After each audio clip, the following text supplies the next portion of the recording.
From the bustling trading floors of Wall Street to the vibrant exchanges of Asian stock markets, WION breaks it down for you to make sense of what's happening.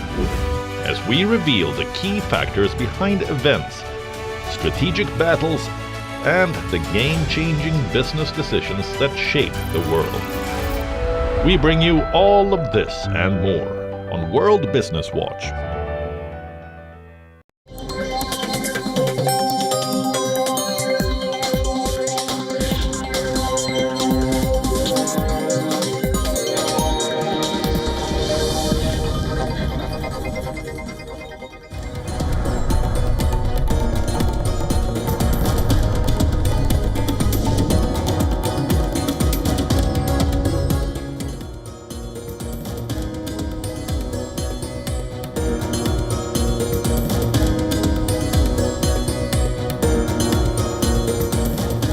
Welcome back, viewers. You're watching WION World is One. This is World DNA, the show that gets you ahead of the rest. I'm Shivan Jarna. And I'm Jyotsna Kumar. And on the show today, Bangladesh's first female Prime Minister, Khaleda Zia, has died.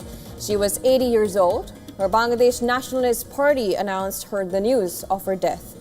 Now, Zia was suffering from a prolonged illness, and according to her doctors, she had advanced cirrhosis of the liver, arthritis, diabetes, as well as chest and heart problems. We'll get to all the details on that. Also on World DNA, Russia has accused Ukraine of firing drones at one of President Vladimir Putin's residences. Kyiv denied the allegations, calling them a lie aimed at undermining efforts to end the war. Russian Foreign Minister Sergei Lavrov claimed Ukraine fired 91 drones at Putin's official residence in the Novgorod region. Lavrov says that all Ukrainian drones were destroyed by Russian air defenses. We'll bring you the latest on the Russia-Ukraine front. This and a lot more lined up for you right here on World DNA. Let's start with the headlines first.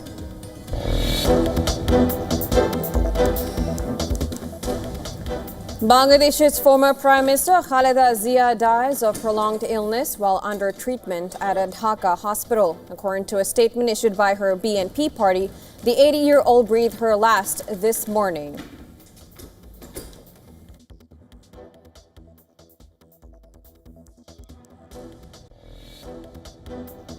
There was a major explosion in the dock area where they load the boats up with drugs.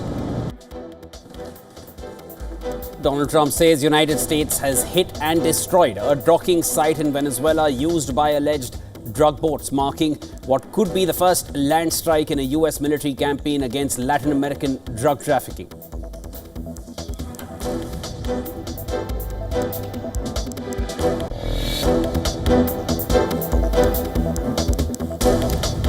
U.S. military says 2 people killed in a strike on an alleged drug smuggling boat in the Eastern Pacific, bringing the total killed in Washington's campaign in the region to at least 107.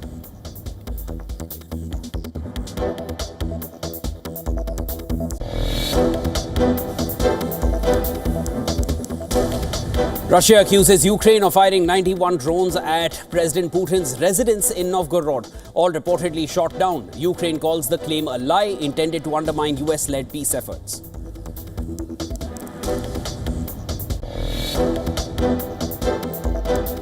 Speaking of Iran, I hope they're not trying to build up again, because if they are, we're going to have no choice but very quickly to eradicate that buildup. U.S. President warns Iran of fresh strikes and threatens to eradicate any attempt by Tehran to build or rebuild its nuclear program or ballistic missile arsenal following U.S. and Israeli strikes earlier this year.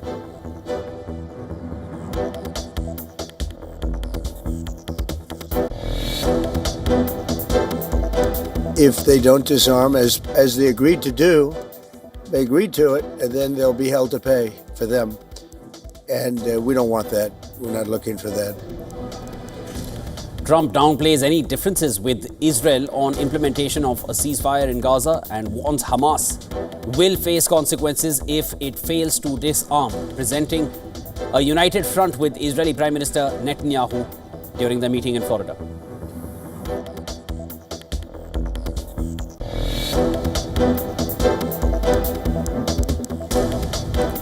China kicks off a second day of live fire drills around Taiwan, simulating a blockade of the island's ports. The exercises, called Justice Mission 2025, started on Monday. Taipei slammed them as military intimidation.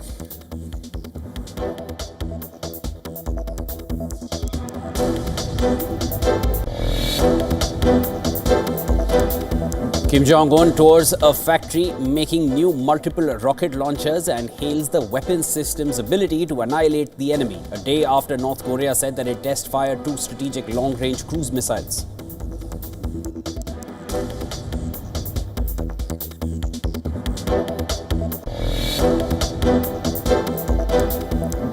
Silver steadies after experiencing its biggest one-day drop in over 5 years, with prices recouping some losses as traders book profits and renew bets on market direction, leaving the precious metal still sharply higher for the year.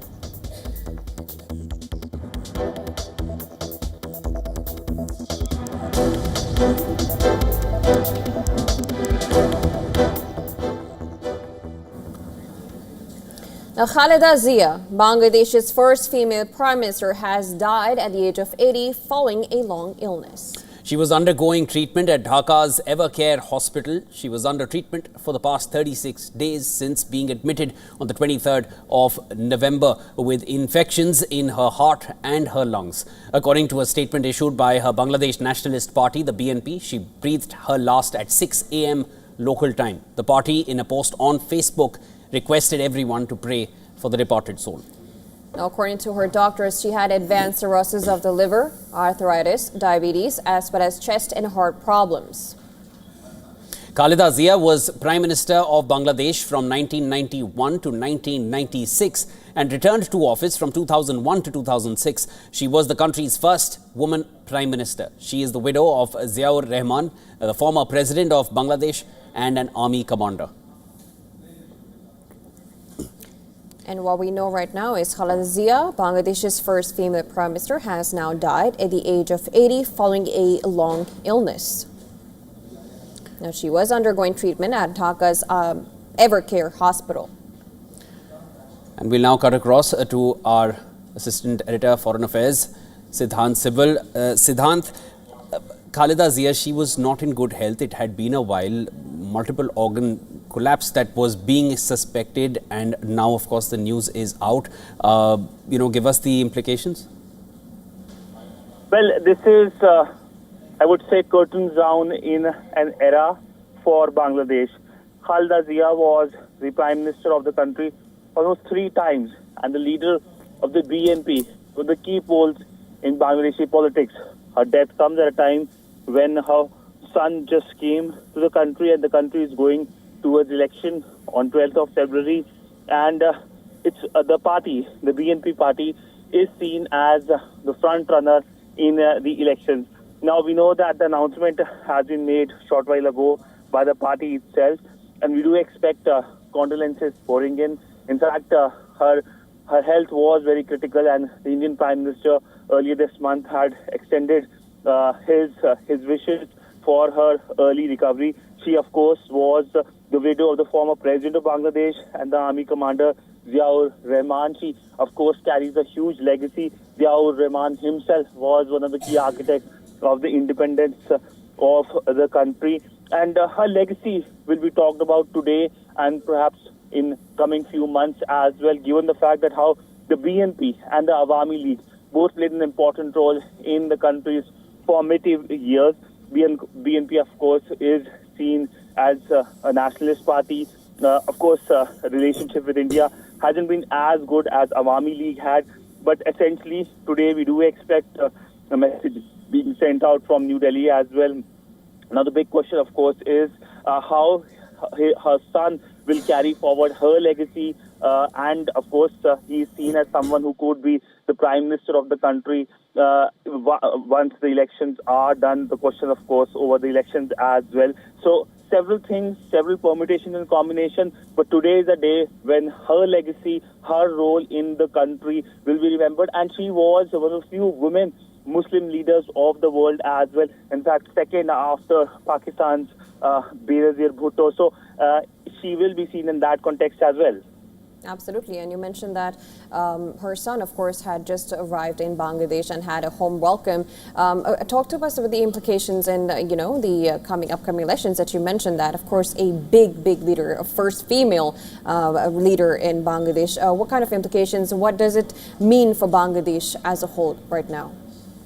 Well, for Bangladesh, it's a big development. Tariq Rahman's coming home after 17 years in exile is seen as a key political moment for country's history, for country's politics. He had left the country in 2008, the same time when Sheikh Hasina took charge, and he's coming back once Sheikh Hasina has left the country. She's no longer in the country. He is seen as a front runner in many ways. He is seen as the future prime minister. That's what his followers say. And he's seen as someone who can bring about a massive change. In fact, his speech on his arrival that he has a dream for Bangladesh, echoing the words of Martin Luther King. He is seen as someone who can bring about a lot of changes and dynamics in the Bangladeshi politics. So a huge moment for Bangladesh, but of course coming at a time when his mother has died after she was ill for some time now. Siddhant, thanks so much for getting us all those latest updates. And of course, Khaleda Zia leaves a legacy behind her, and which is going to be now taken forward by her son Tariq Rahman, who has returned to Bangladesh. This is happening just weeks before Bangladesh goes to polls.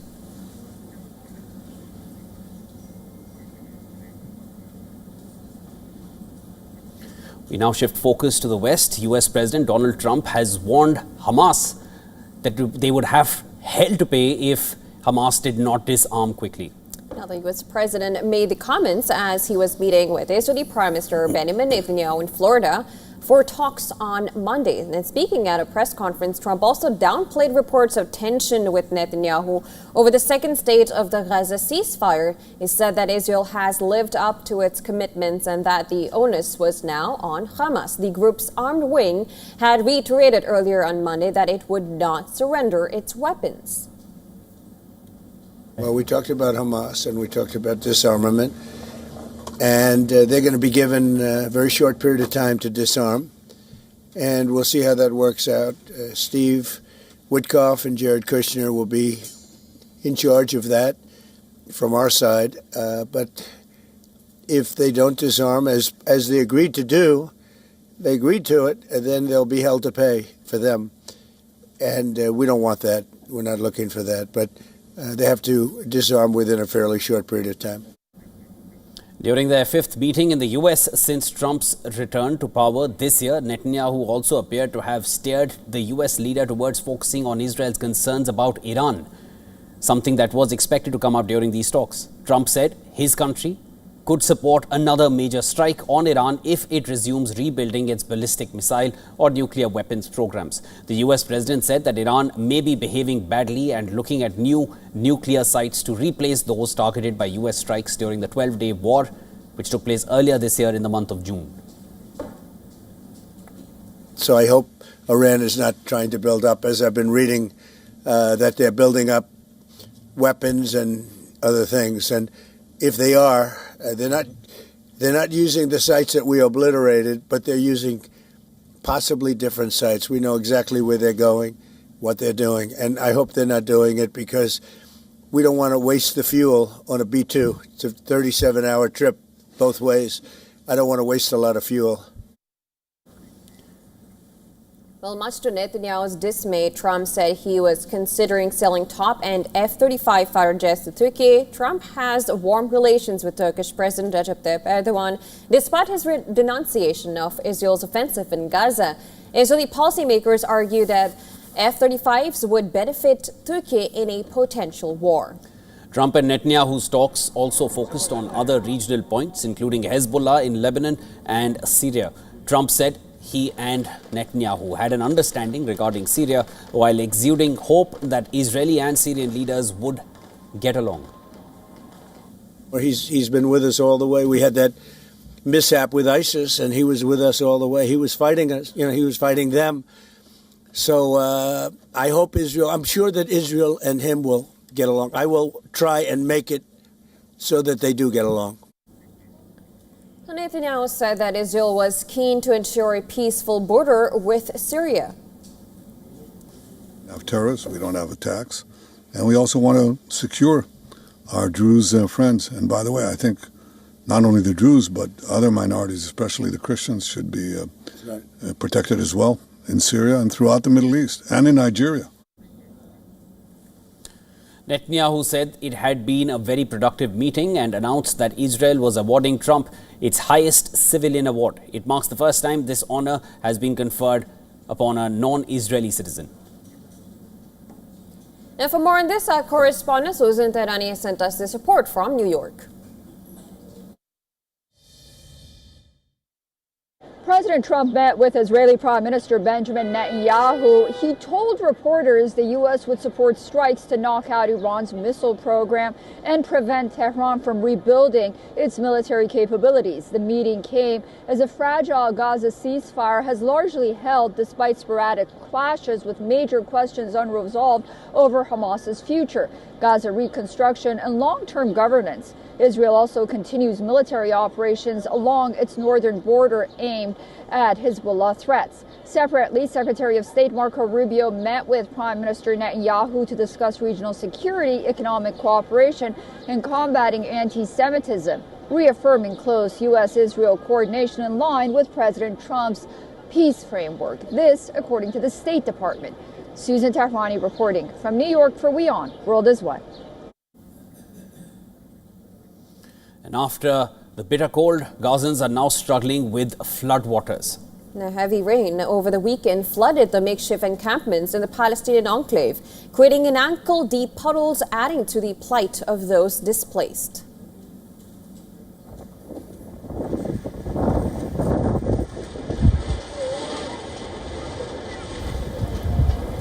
These are visuals from Khan Yunis. Tents are flapped under strong winds, hardly providing any shelter for the many Palestinians in the war-torn enclave. People now hate winter. They used to say during summer that the tent is very hot, but the heat is better than this cold winter. During summer you can go out and take off your clothes, roll up your sleeves and walk away. But now there is no way. The covers and mattresses are all soaked in water. There is nothing to warm up yourself with. Now, people like Wael al-Sheikh Khalil is among the hundreds of thousands of the Palestinian territory displaced by the war, many of whom now survive on aid provided by humanitarian organizations. Nearly 80% of buildings in the Gaza Strip have been destroyed or damaged by the war, according to the United Nations data. It is all wood and fabric, as you can see. You can film here, it is all fabric. We can do what we can, this is what we can afford. Of course, over more than 2 years of war, we used to collect money as much as we can, but now there is no longer money, tents or tarpaulin.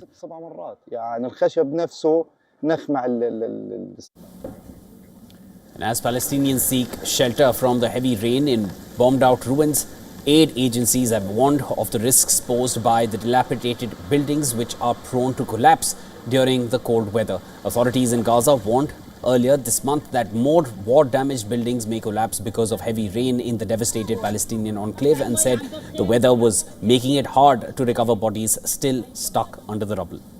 The latest humanitarian crisis to pummel Gaza comes as Israeli Prime Minister Benjamin Netanyahu met President Donald Trump at Mar-a-Lago amid a diplomatic push from Washington to reach the next phase of the Gaza peace plan. Trump's plan calls for Hamas to disarm and have no governing role in Gaza, and for Israel to pull out completely. Hamas said that it will hand over arms only once a Palestinian state is established, which Israel says it will never allow.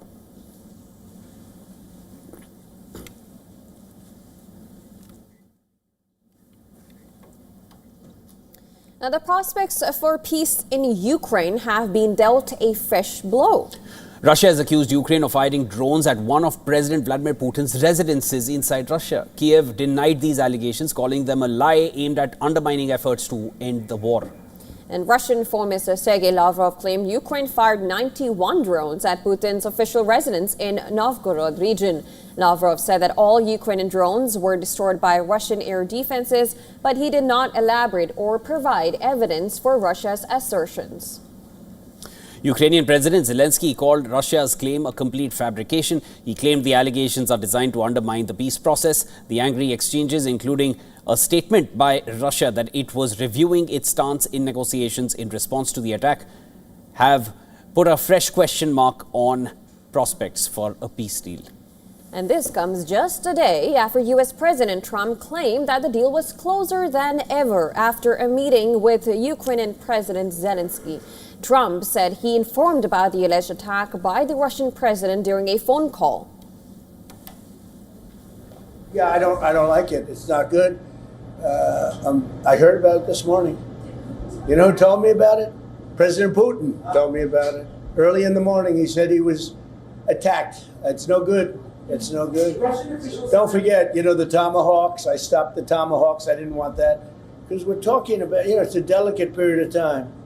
This is not the right time. It's one thing to be offensive, because they're offensive. It's another thing to attack his house. It's not the right time to do any of that, and can't do it. And I learned about it from President Putin today. I was very angry about it. Now, when asked whether the U.S. intelligence services monitoring that region had any evidence of the alleged attack, Trump said he will find out. Well, it came out. Well, we'll find out. I mean, you're saying maybe the attack didn't take place. It's possible too, I guess. But President Putin told me this morning it did. Kremlin claimed that Trump was shocked and outraged after being informed about the attack. It also said that in his call with Trump, Putin said that he was still committed to the peace process but would revise Russia's negotiating position in light of this alleged drone attack. Russia's accusation comes at a pivotal moment in the peace process. Ukraine says it has agreed to 90% of a U.S.-drafted peace plan, including the issue of post-war security guarantees. But the issue of territory remains unresolved. Russia, which has been advancing on the battlefield for months, has repeatedly called for complete control of the Donbas region.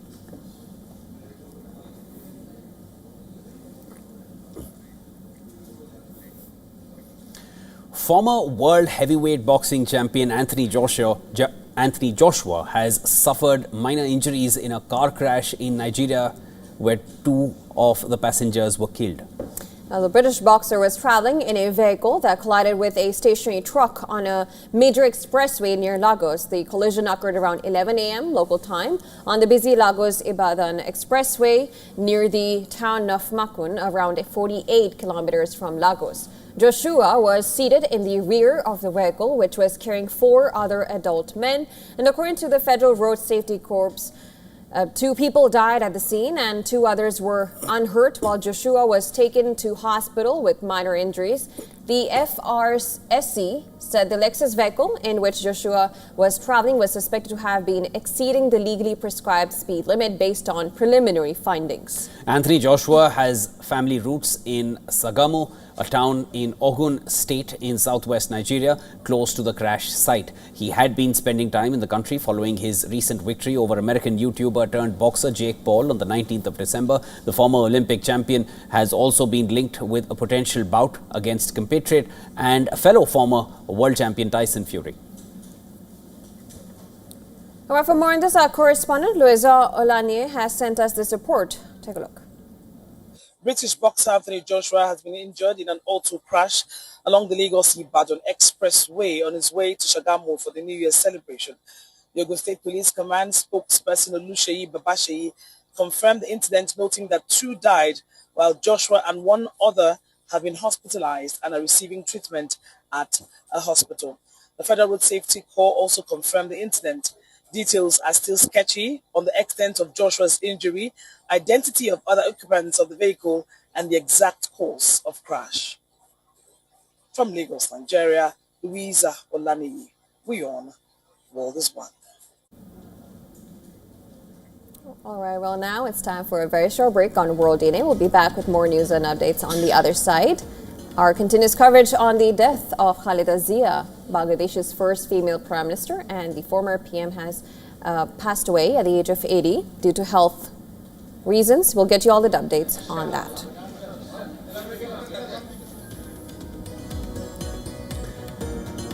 China has lodged strong protest over the demolition of a Panamanian monument honoring China's contribution to the Panama Canal. We'll bring you the latest on that after a short break. Come right back. This is World DNA.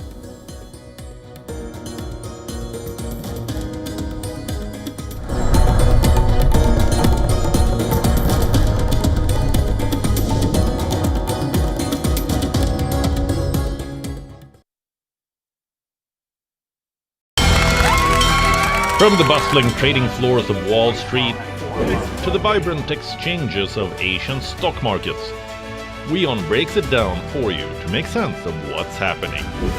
As we reveal the key factors behind events, strategic battles, and the game-changing business decisions that shape the world.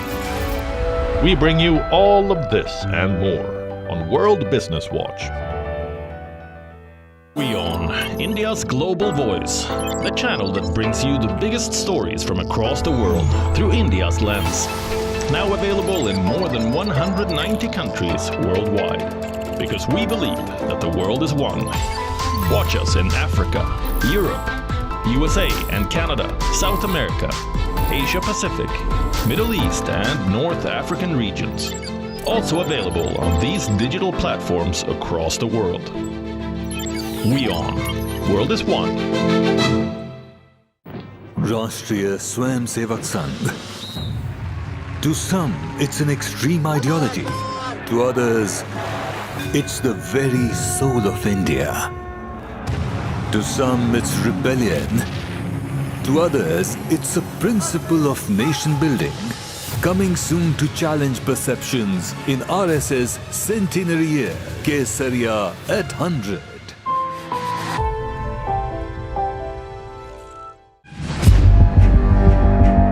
Where darkness hides behind every corner.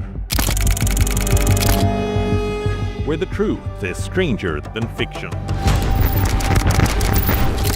A show that dives deep into the stories which shock and mystify. Unsolved murders. Psychopaths who defy explanation. International war crimes. And millions swindled in financial fraud. The victims, the accused, and the sinister plot. Prime Crime is your front row seat to darkness.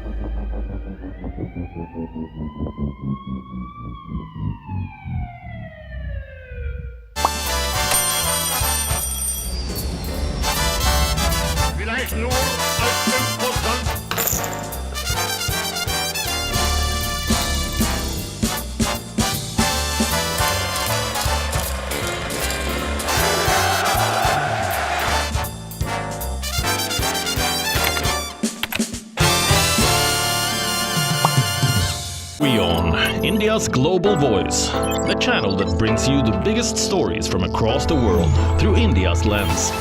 Now available in more than 190 countries worldwide. Because we believe that the world is one. Watch us in Africa, Europe, USA and Canada, South America, Asia Pacific, Middle East and North African regions.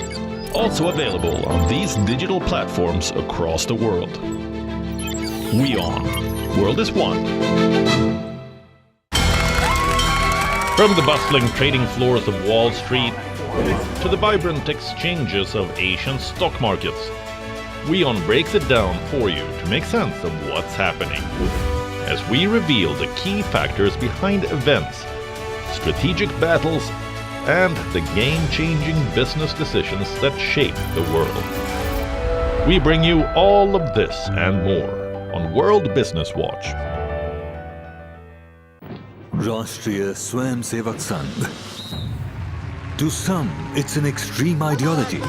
To others, it's the very soul of India.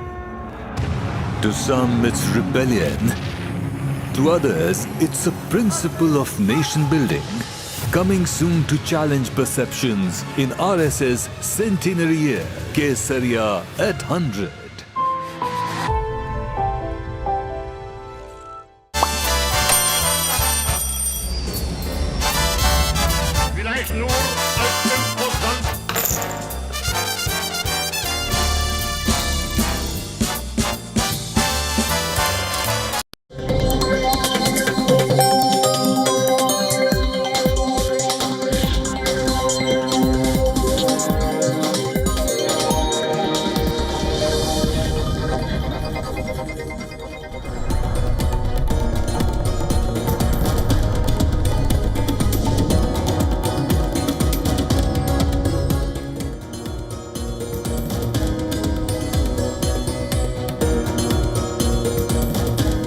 Welcome back, viewers. You're watching Beyond World is One. This is World DNA with Jyotsna. I'm Shivan. Lots more to discuss. Let's start with the headlines.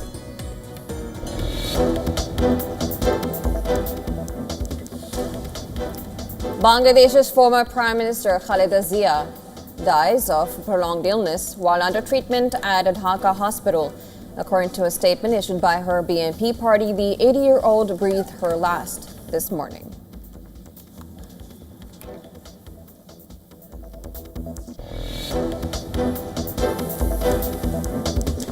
Saudi state news agency reports Yemen's Saudi-led coalition has announced a military operation in the port city of Mukalla and urged civilians to evacuate. Warned separatist forces it would support Yemen's government in conflict.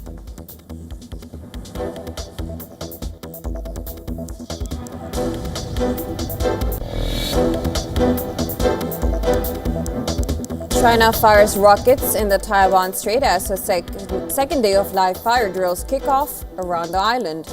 Chinese Coast Guard vessels are visible from the coast of Pingtan, the closest point to Taiwan's main island.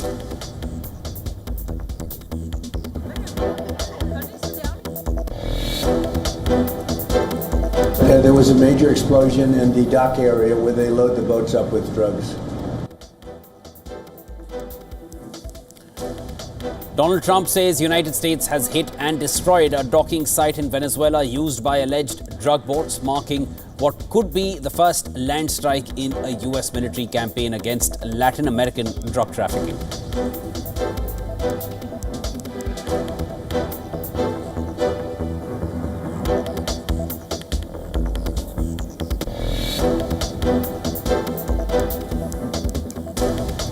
Russia accuses Ukraine of firing 91 drones at President Putin's residence in Novgorod, all reportedly shot down. Ukraine calls the claim a lie intended to undermine U.S.-led peace efforts.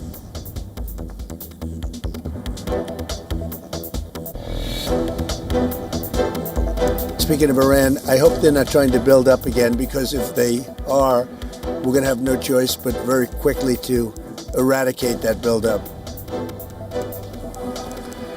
US President warns Iran of fresh strikes and threatens to eradicate any attempt by Tehran to rebuild its nuclear program or ballistic missile arsenal following US and Israeli strikes earlier this year in June.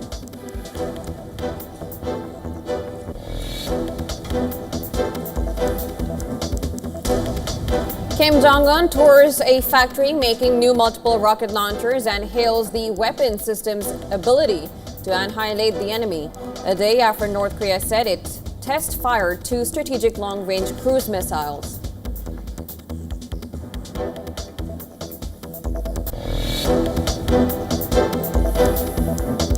US stocks end lower as tech shares drop ahead of New Year. With trading thinned by the holiday-shortened week, investors remain cautious ahead of key economic data and central bank decisions that are expected to influence market direction in early 2026.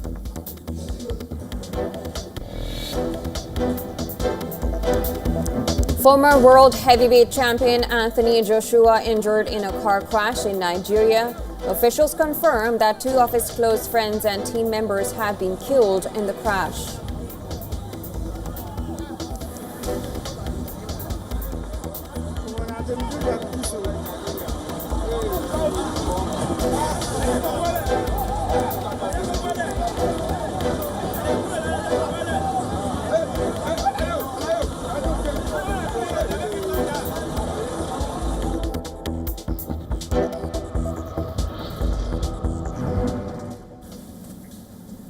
Khaleda Zia, Bangladesh's first female prime minister, has died at the age of 80 following a long illness. She was undergoing treatment at Dhaka's Evercare Hospital. She was under treatment for the past 36 days since being admitted on the 23rd of November. According to her doctors, she had advanced cirrhosis of the liver, arthritis, diabetes, as well as chest and heart problems. According to a statement issued by her Bangladesh Nationalist Party, she breathed her last at 6 a.m. local time. The party, in a post on Facebook, requested everyone to pray for the departed soul. Her death comes just days after her son Tariq Rahman returned to Bangladesh from London, ending 17 years of self-imposed exile as the country heads towards crucial elections in just a matter of weeks from now in the month of February 2026. Khaleda Zia was born on 15th August 1946. In 1960, she married Ziaur Rahman, who later became the president of Bangladesh. She turned to politics after the assassination of Ziaur Rahman, joining the Bangladesh Nationalist Party in 1982. She was elected vice chairperson of the party in March 1983 and became BNP chairperson in August 1984. In 1991, she became Bangladesh's first woman prime minister. She returned to office in 1996 after the BNP secured a landslide victory but resigned within a month. Khaleda Zia was re-elected prime minister in 2001. In 2006, she stepped down from office, transferring power to a caretaker administration. And there's more on this from our Assistant Director Foreign Affairs, Siddhant Sibal.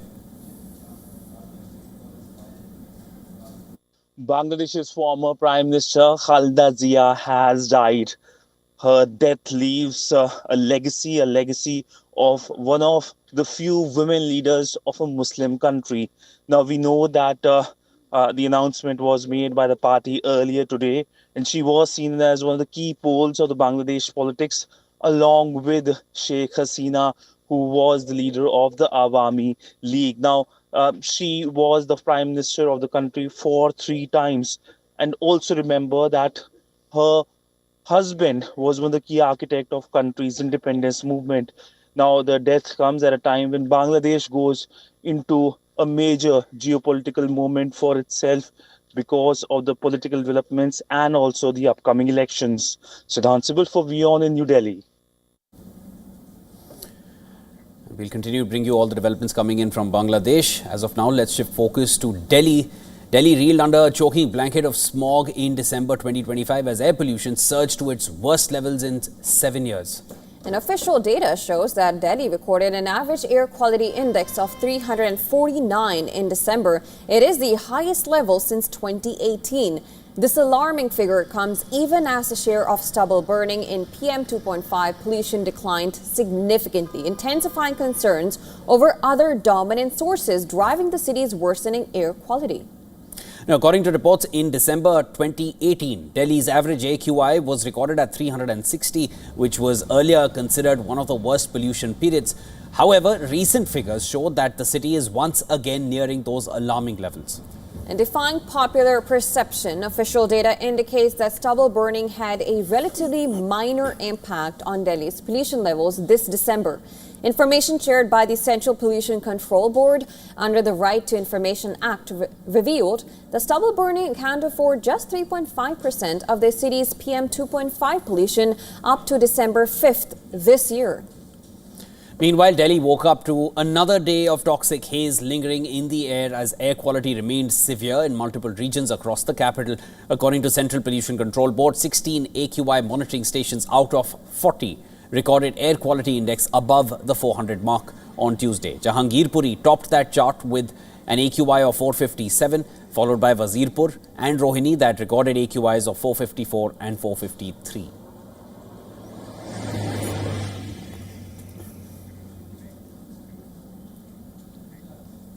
And staying with news from India, in a major defense boost for the country, the Defense Acquisition Council, chaired by the country's Defense Minister Rajnath Singh, has approved proposals worth over $8 billion.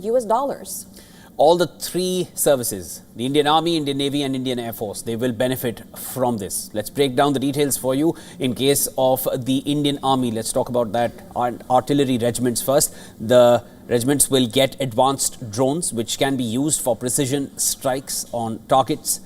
long-range guided rockets that help enhance the range and accuracy of the Pinaka rocket launchers will also be procured. Additionally, the acquirement of indigenous drone detection system Mark II shall help protect the vital assets of the Indian Army. And as far as the Indian Navy is concerned, high-frequency software-defined radios, which are portable radio systems, are being acquired. They shall help enhance long-range secured communication.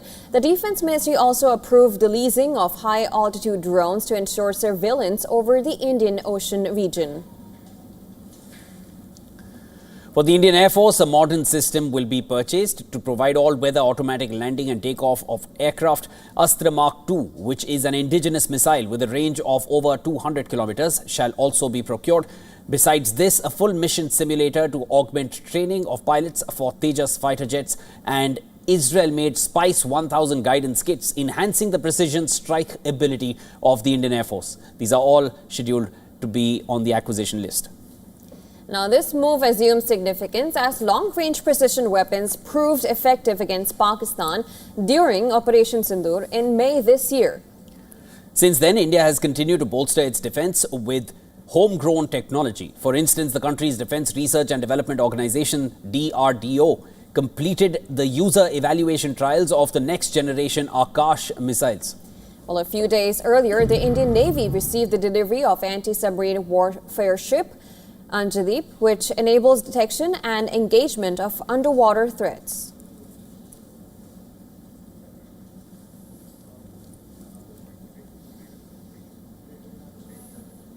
India has successfully conducted the maiden flight test of the Pinaka long-range guided rocket at the integrated test range in Balasore district of Odisha.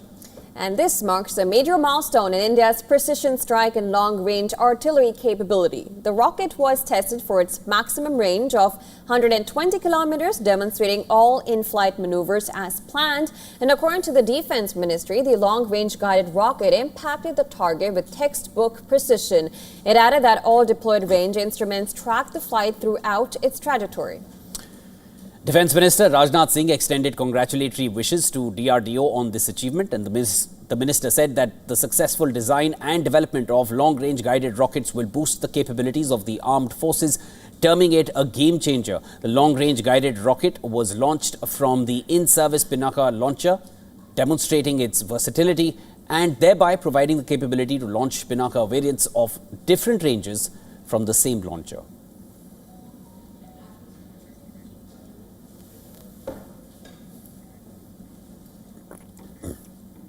And while China has lodged strong protests over the demolition of a monument honoring Chinese contribution to the Panama Canal. The monument was reportedly torn down over the weekend by orders of the local authorities, who said that it had structural damage that posed a risk. The Chinese Foreign Ministry has urged Panama to thoroughly investigate this matter, correct the action of the relevant local government, and eliminate the adverse effects in a timely manner.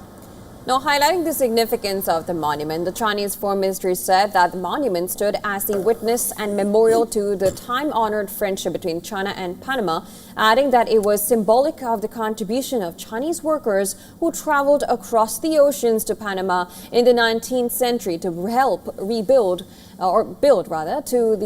the Twin Ocean Railway and the Panama Canal. Further, the Chinese ministry said the Presidential Office of Panama has ordered the immediate reconstruction of the monument on its original site. We have noted that this act has aroused public outrage in Panama.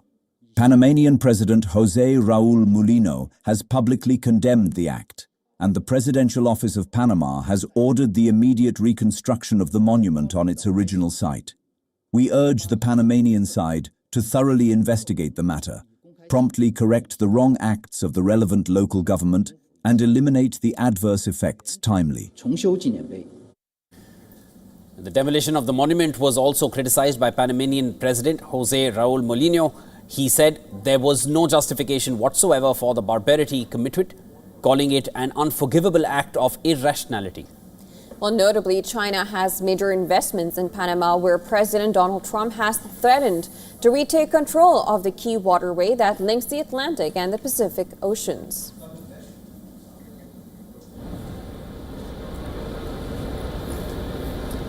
It's been over 3 months since Gen Z protests shook Nepal.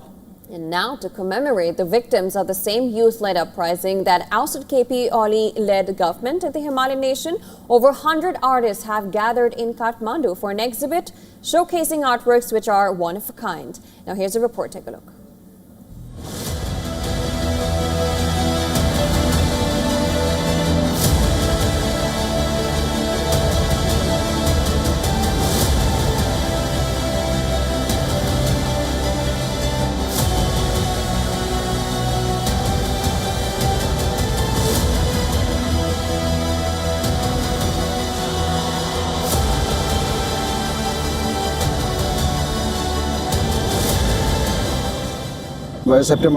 This exhibition is held in memory of the September 8th uprising in Nepal. In a global context, whenever there is a major event or incident, creative people come forward to help guide society.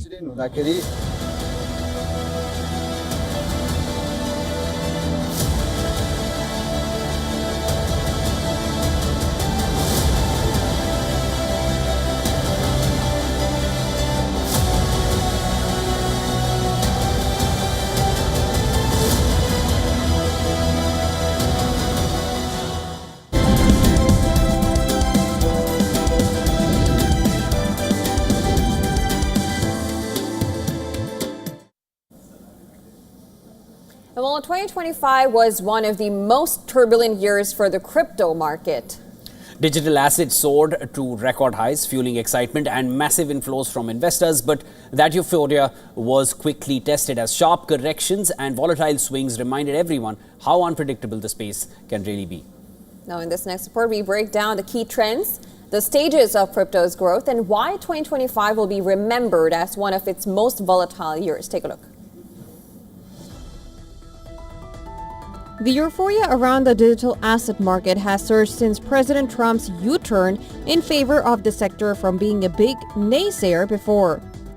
And like any asset, crypto is also going through the 3 stages of financial instrument cycle: asset creation, asset accumulation, and asset utilization.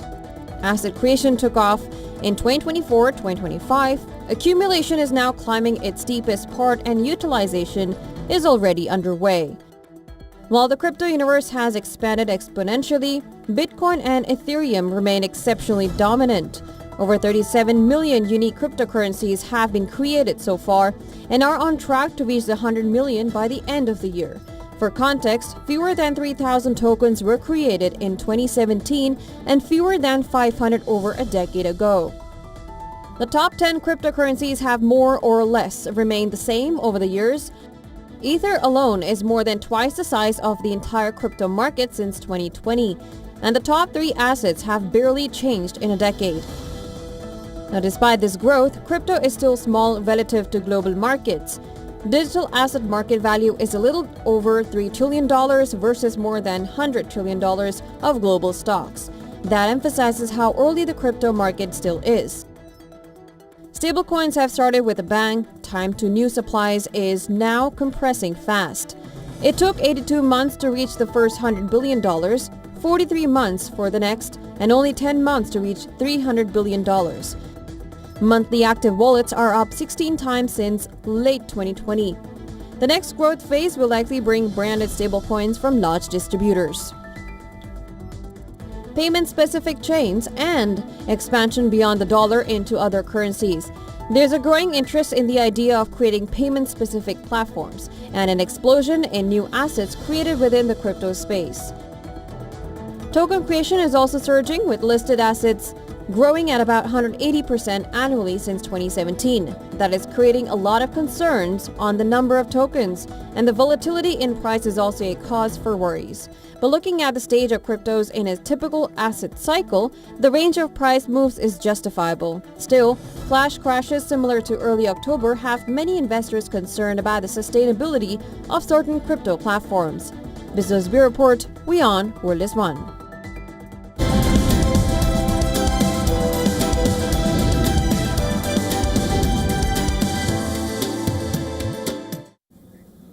Now, SoftBank is close to announcing a deal to acquire US-based digital infrastructure investor Digital Bridge. The deal would deepen the Japanese group's investment in artificial intelligence and data centers. According to a report by Bloomberg, the SoftBank Group may soon announce a deal to buy Digital Bridge. The potential acquisition comes as SoftBank founder Masayoshi Son seeks to capitalize on the soaring demand for computing power that underpins artificial intelligence applications.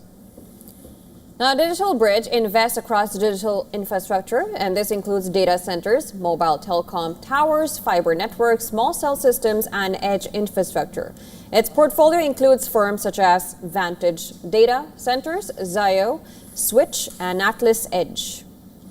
Digital Bridge is one of the largest dedicated investors in the digital ecosystem, with around $108 billion in assets under management as of the end of the month of September. An acquisition would further shift SoftBank's portfolio towards digital infrastructure at a time when the group is repositioning itself around artificial intelligence. Well, SoftBank has stepped up AI investment as Masayoshi Son describes the technology as a once-in-a-generation shift. The company is also a key backer of the Stargate project alongside OpenAI, Oracle, and Abu Dhabi-based investor MGX. The Stargate project aims to build large-scale computing and infrastructure for advanced AI with plans for 5 new sites across Texas, New Mexico, and Ohio. The facilities are expected to have a combined power capacity of around 7 gigawatts when operational. Now, SoftBank, OpenAI, and Oracle said the project is designed to support the next phase of AI development as demand for data centers and computing capacity continues to surge globally.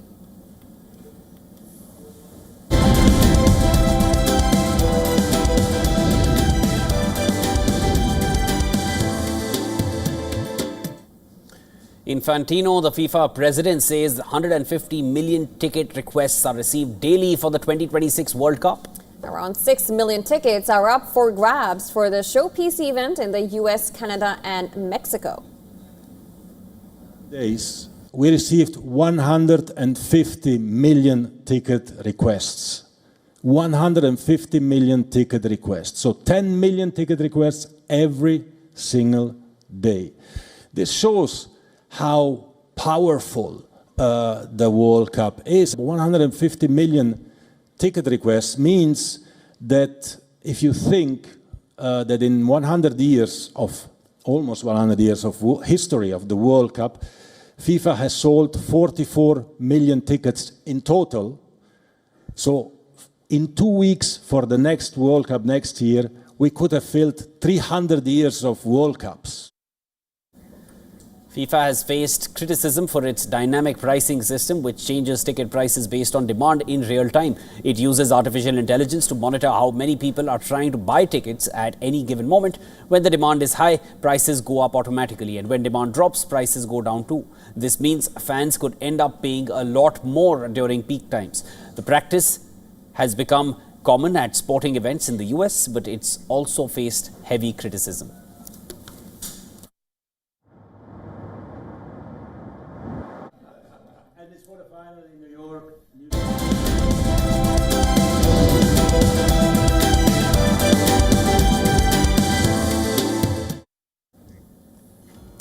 Now, a symbol of art, protest, and political commentary has reopened its doors in the West Bank. The Waldorf Hotel, the Palestinian guest house filled with works of elusive British graffiti artist Banksy, is once again welcoming visitors in Bethlehem. We are going to leave you here with this report. That's a wrap on World DNA. Stay with us.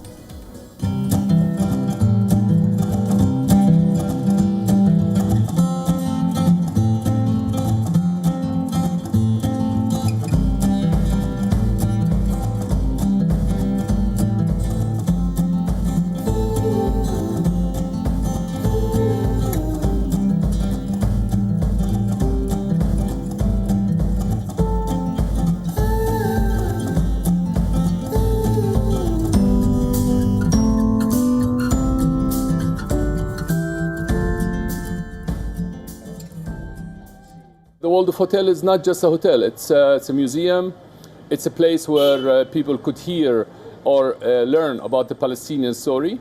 And it's also a cultural, artistic platform. It represents lots of Palestinian artists through its art exhibition and gallery.